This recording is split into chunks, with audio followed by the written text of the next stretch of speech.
Okay, there's a question. What is meant by fasting due to an oath? I don't understand what is meant by that. Fasting due to an oath or a vow, when a person makes a vow upon himself.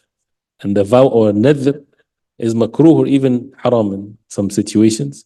When a person would make upon himself an obligation when it's not an obligation, whether it's with a condition or not. Meaning, a person says, upon himself, I want to say it upon myself. So he would say, upon himself, he would say, alayhi sawm, upon himself, fasting a week. He says it, not intentions. If he says it physically, he utters it, words like this, then week of fasting is an obligatory upon him. He doesn't have to say wallahi, he doesn't have to say by Allah.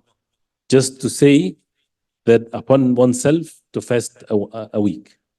The most common one is when people make it as a condition. He would say that if he passes the exam, he would fast for a month. If he gets this job, he's going to give charity. The paycheck is going to be all for charity. And he says it, not in his thinking. If he says it, it's a fard. This is nadhr. He has to fulfill it. And that's why a person should not do that to himself. If something good happens, fast. No problem. But don't make it as an obligation upon you. And then people would say, well, I'm not able to fast. And some people, they go crazy over these things and they make huge commitment. I would fast for the rest of my life. People would say that. He would fast for the rest of his life. And then it wasn't that big of a deal. And then he realized that he has to fast every day of his life. He's not able to. Then there's an expiation to it.